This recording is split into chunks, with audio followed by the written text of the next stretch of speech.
राधा वल्लभ गुरु हरिवंश, राधा वल्लभ श्री हरिवंश।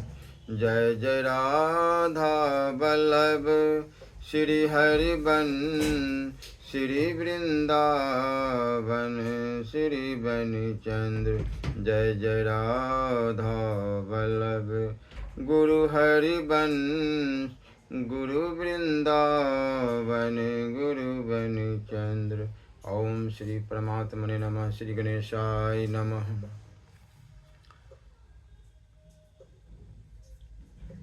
सभी देश, सभी काल, सभी आश्रमों में मनुष्य मात्र की मुक्ति हो सकती है। लोग कहते हैं ना कि मुक्ति नहीं होगी। कितने ही लोग यह मानते हैं कि जीव मुक्त तो होते हैं, किंतु महाप्रलय के बाद पुनः लौटकर वापस आ जाते, किंतु उनकी यह मान्यता भी यथार्थ नहीं है, क्योंकि श्रुतियों की यह स्पष्ट घोषणा है।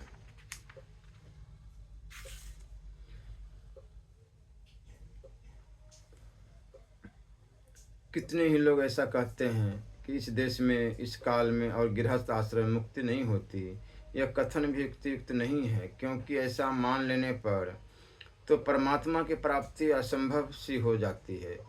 फिर मुक्ति के लिए कोई प्रयत्न ही क्यों करेगा? इससे तो फिर प्राय सभी मुक्ति से वंचित रह जाएगी। अतः इनका कहना भी शास्त्र संगत और युक्ति संगत नहीं है। सत्य तो यह है कि मुक्ति ज्ञान से होती है, और ज्ञान होता है साधन के द्वारा, अंतःकरण की शुद्धि होने पर। एवं साधन सभी देश में, सभी काल में, सभी वर्णाश्रमों में हो सकते हैं। ज्ञान और ज्ञान के साधन किसी देश काल आश्रम की कैद में नहीं है। भारतवर्ष तो आत्म उद्धार के लिए अन्य देशों की अपेक्षा विशेष उत्तम माना गया है। श्री मनु जी कहते हैं कि इसी देश भारतवर्ष में उत्पन्न हुए ब्राह्मणों से अखिल भूमंडल के मनुष्य अपने अपने आचार्य की शिक्षा ग्रहण करें।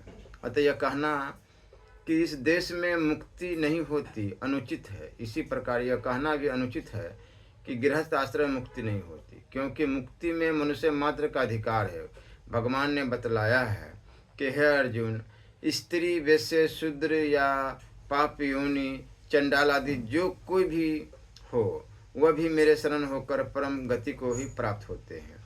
विष्णु पुराण के 6वें अंश के 2 अध्याय में एक कथा आती है। एक बार बहुत से मुनिगण महामुनि श्री वेद व्यास जी के पास एक प्रश्न का उत्तर जानने के लिए आए। उस समय श्री वेद व्यास जी गंगा जी में स्नान कर रहे थे। उन्होंने मुनियों के मन के अभिप्राय को जान लिया और गंगा में डुबकी लगाते हुए कहने लगे, कलियुग श्रेष्ठ है, शूद्र श्रेष्ठ है, स्त्रियाँ श्रेष्ठ है। फिर उन्होंने गंगा के बाहर निकलकर मुनियों से पूछा, आप लोग यहाँ कैसे पधारे हैं? मुनियों ने कहा, भगवान, आपने जो स्नान करते समय पुनः पुनः यह कहा था कि कलियुग ही श्रेष्ठ है, शूद्र ही श्रेष्ठ है, स्त्रियां ही श्रेष्ठ है और धन्य हैं, सो इसका क्या कारण है?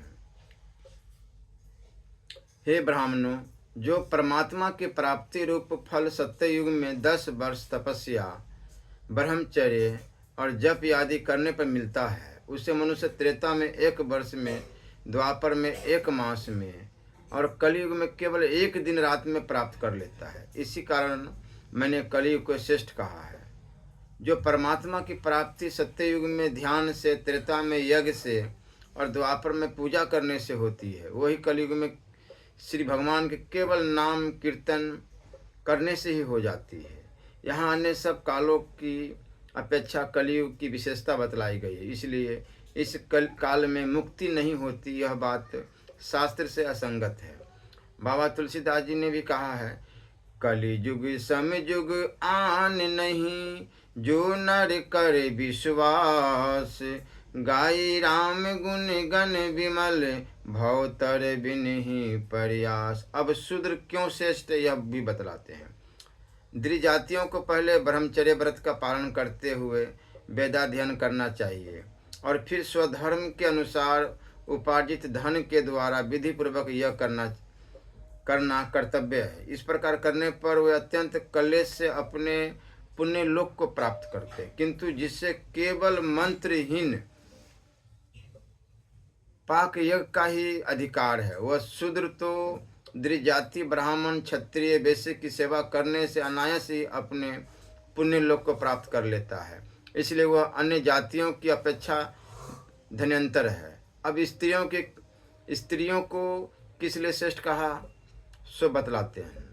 अपने पति के हित में रत रहने वाली स्त्रियां तो तन मन वचन के द्वारा पति की सेवा करने से ही पति के समान शुभ लोकों को अनायास ही प्राप्त कर लेती है, जो कि पुरुषों को अत्यंत परिश्रम से मिलते हैं। इसलिए मैंने तीसरी बार यह कहा था कि स्त्रियां श्रेष्ठ है। इसी प्रकार वैश्य के लिए भी अपने धर्म के पालन से मुक्ति का प्राप्त होना शास्त्रों में बतलाया गया है। पद्म पुराण सृष्टि खंड के 47वें अध्याय में तुलाधार वैश्य के विषय में भगवान ने स्वयं कहा है कि उसने कभी मन वाणी या क्रिया द्वारा किसी का कुछ बिगाड़ नहीं किया, वह कभी असत्य नहीं बोला और उसने दुष्टता नहीं की। वह सब लोगों के हित में तत्पर रहता था, सब प्राणियों में समान भाव रखता था तथा मिट्टी के ढेले पत्थर और स्वर्ण को समान समझता है। लोग जौ नमक तेल घी अनाज की ढेरियाँ तथा अनान्य संग्रहित वस्तुएं उसकी जबान पर ही लेते हैं। वह प्राणांत उपस्थित होने पर भी सत्य छोड़कर कभी झूठ नहीं बोलता, अतः वह धर्म तुलाधार कहलाता है। उसने सत्य और समता से तीनों लोगों को जीत लिया है, इसलिए उस पर पितर देवता तथा मुनि भी संतुष्ट रहते हैं। धर्मात्मा तुलाधार उपयुक्त गुणों के कारण ही भूत और भविष्य की सब बातें जानता है। बुद्धिमान तुलाधार धर्मात्मा है तथा सत्य में प्रतिष्ठित है, इसलिए देशांतर में होने वाली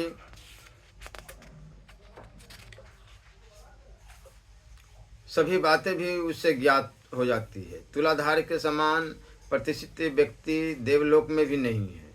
वह तुलाधार वैसे उपयुक्त प्रकार से अपने धर्म का पालन करता हुआ अंत में अपनी पत्नी और परिकरों के सहित विमान में बैठकर विष्णु धाम को चला गया।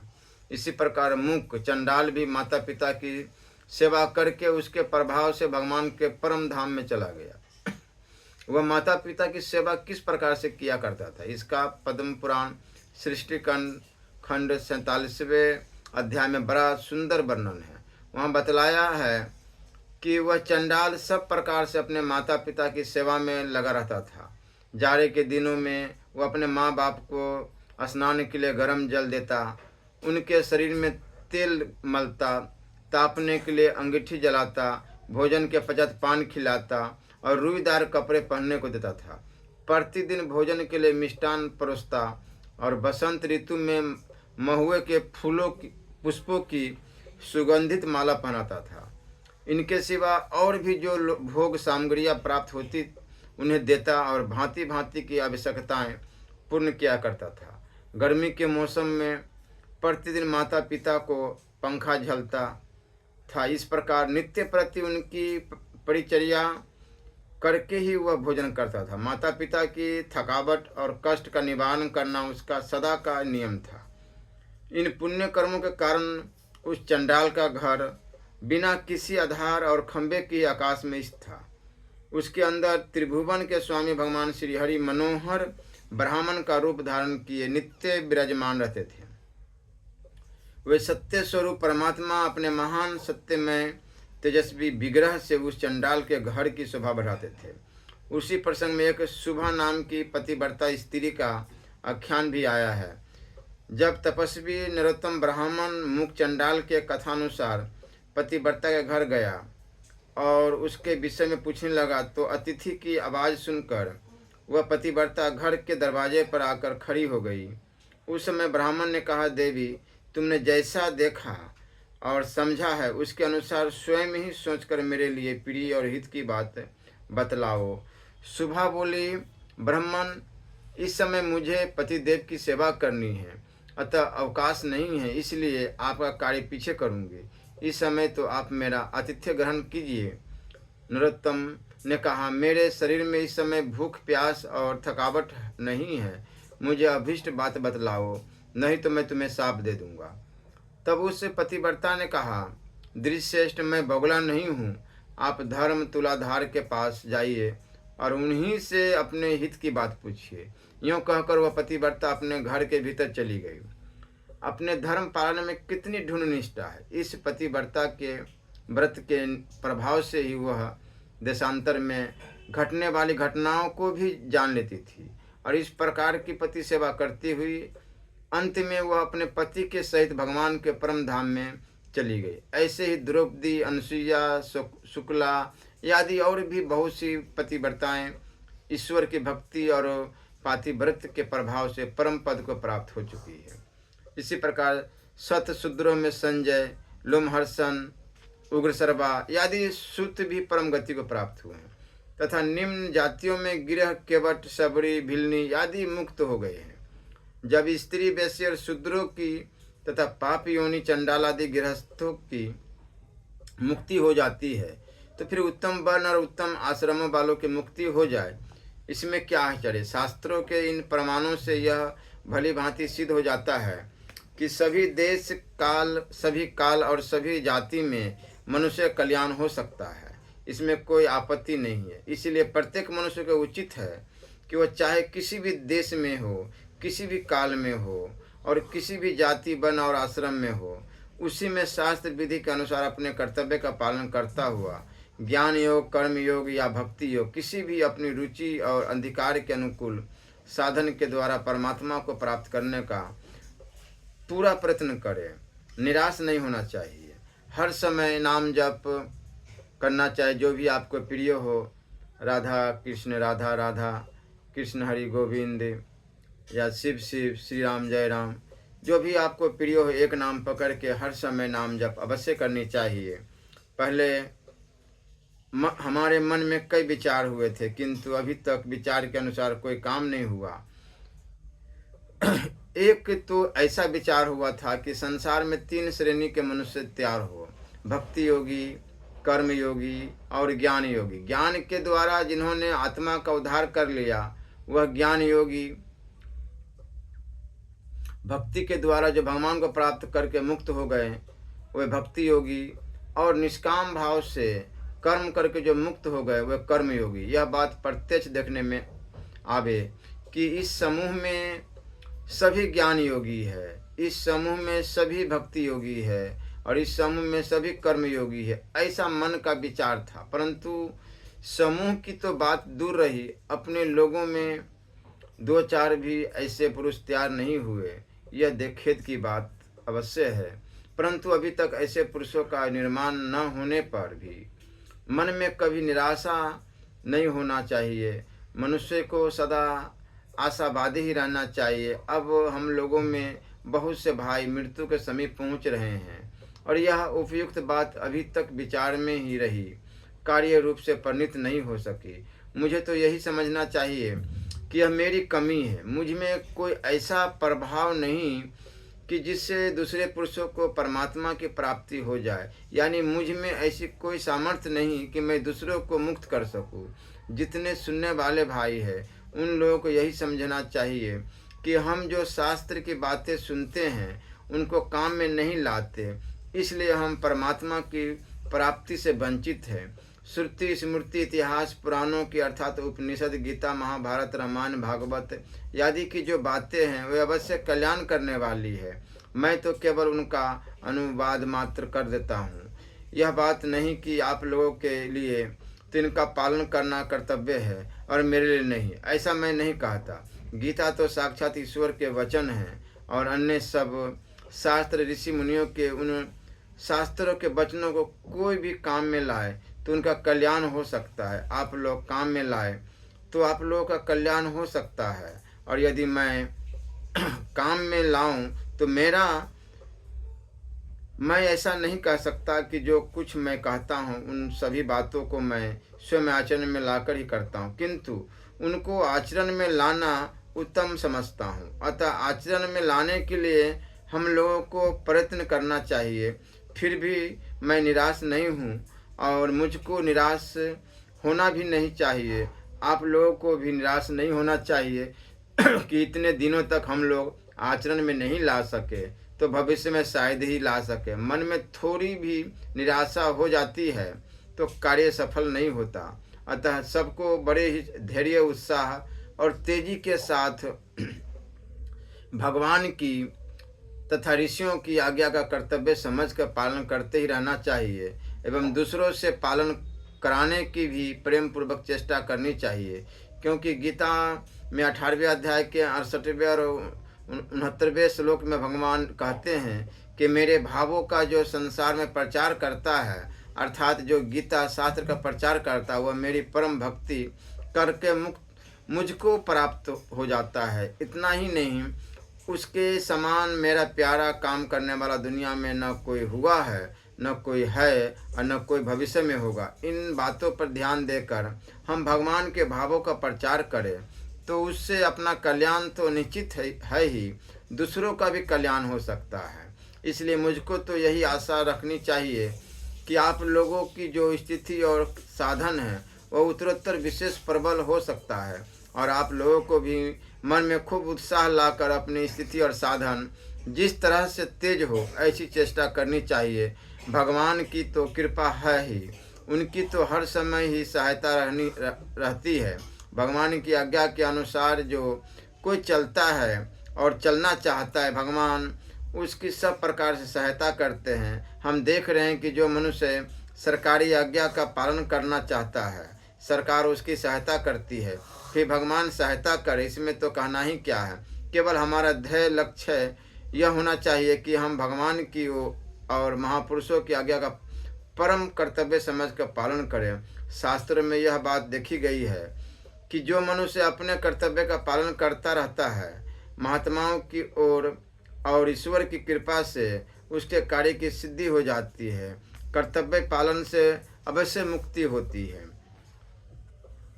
जवाला के पुत्र सत्यकाम ने महात्मा हरिद्रुमत गौतम की आज्ञा का पालन किया। उसने यह निश्चय कर लिया कि जो बात गुरुजी ने कही है उसका आचरण से ही पालन करना चाहिए। वह अपना कर्तव्य समझकर उसके पालन के लिए तत्पर हो गया और मन लगाकर उसने वह कार्य किया। गौओं की सेवा करते करते ही उसे ब्रह्म की प्राप्ति हो गई। गुरु ने 400 दुर्बल गौएं अलग निकालकर उससे कहा था कि तू इन गौओं के पीछे जा और इनकी सेवा कर।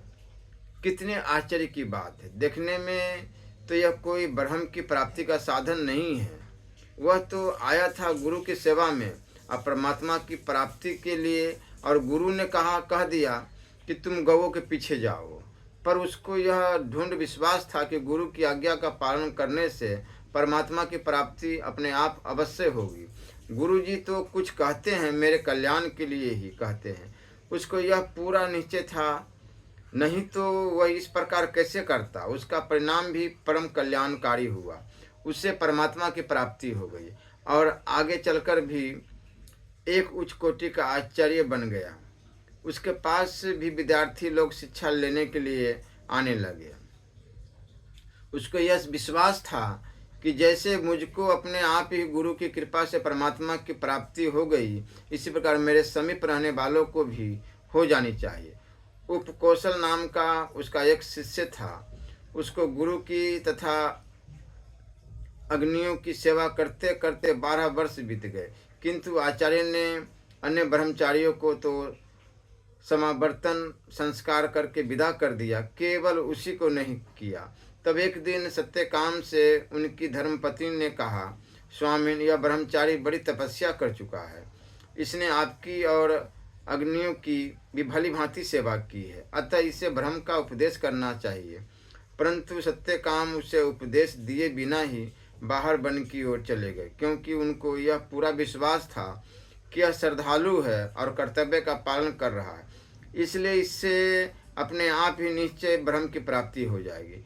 पत्नी के अनुरोध करने पर भी वे अपने निश्चय पर डटे रहे और ब्रह्म का उपदेश दिए बिना ही चले गए। इससे उपकौशल ने अपने आप को अयोग्य समझा और दुखी होकर यह निश्चय किया कि जब तक मुझे गुरुजी ब्रह्म का उपदेश नहीं देंगे तब तक मैं उपवास रखूंगा। तदंतर गुरु पत्नी ने उससे भोजन के लिए आग्रह किया, किंतु उसने मानसिक व्याधि बताकर भोजन नहीं किया। अग्निशाला में 3 कुंडों में 3 अग्नियाँ होती है। ग्रह पत्याग्नि, दक्षिणाग्नि पत्तिन, आहवन्य अग्नि, जिसमें नित्य हवन किया जाता है, उसका नाम आहवन्य अग्नि है।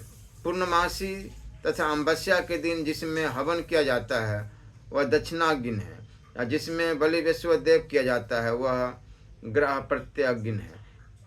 ग्रह प्रत्यय का मतलब है कि जिससे गृहस्थ का काम चले। जब मनुष्य का विवाह होता है तब विवाह में हवन की अग्नि ससुर के यहाँ से लाई जाती है। जीवन प्रयत्न उसमें वह बलि वैश्व करता रहता है तथा मरने के बाद उसी अग्नि में उसकी दाह क्रिया, अनेष्टि क्रिया होती है। विवाह से लेकर मरण पर्यंत वही अग्नि अटल रहती है, उसे निरंतर कायम रखा जाता है। वह तीनों अग्नियाँ अग्निशाला में हवन कुंड से प्रकट हुई और आपस में उनकी इस प्रकार बातें होने लगी कि यह उपकौशल नाम का लड़का गुरु की, गुरु पत्नी की और हम लोगों की भी बड़ी भारी सेवा करता है, इसलिए इसको हम लोग ब्रह्म का उपदेश करें। फिर ग्रहपत्य, दक्षिणाग्नि और आहवन्य अग्नियों ने कर्मश उसे ब्रह्म का उपदेश दिया, जिससे उसे ब्रह्म का ज्ञान हो गया। ब्रह्म ज्ञान की प्राप्ति होने के पश्चात गुरु जी भी वन से लौटकर आए। गुरु जी ने उपकौशल से कहा, तेरा मुख्य ब्रह्म बेटा के समान शांत पर जान पड़ता है, तुझे किसने ब्रह्म का उपदेश किया है? उपकौशल ने अंगुलियों से अग्नियों की ओर संकेत करके बतलाया कि इन अग्नियों ने मुझको उपदेश दिया है। सत्यकाम ने पूछा, उन्होंने क्या उपदेश दिया? उपकौशल ने अग्नियों से ब्रह्म विषय जो कुछ उपदेश दिया था वह ज्यों का त्यों सुना दिया और कहा कि अब कृपया आप बतलाइए। इस पर सत्यकाम ने उसे विस्तार के साथ ब्रह्म का उपदेश दिया। सत्यकाम के हृदय में कितना ढूंढ विश्वास था कि निश्चय ही उसे अपने आप ही ब्रह्म की प्राप्ति होगी। यह ढूंढ विश्वास इसलिए था कि उन्हें स्वयं इसी प्रकार ब्रह्म की प्राप्ति हुई थी। इससे हम लोगों को समझना चाहिए कि मनुष्य जब अपने कर्तव्य का पालन करता रहता है तब एक न एक दिन अवश्य उसे ब्रह्म की प्राप्ति हो जाती है। इसके लिए सत्यकाम का वह उदाहरण आदर्श है। सत्यकाम के गुरु जी महापुरुष थे, उनकी कृपा से सत्यकाम को परमात्मा की प्राप्ति हो गई और महात्मा सत्यकाम की सेवा करने पर उनकी कृपा से उपकौशल की परमात्मा की प्राप्ति हो गई। जो साधक महापुरुषों की आज्ञा के अनुसार अपने कर्तव्य का पालन करता रहता है, उसको उनकी कृपा से निश्चय ही परमात्मा की प्राप्ति हो जाती है। फिर जो भगवान की आज्ञा के अनुसार अनन्य शरण होकर अपने कर्तव्य का पालन करता है, उसका कल्याण होने में तो कहना ही क्या है। भक्त प्रहलाद निष्काम भाव से अपने कर्तव्य का पालन करते रहे।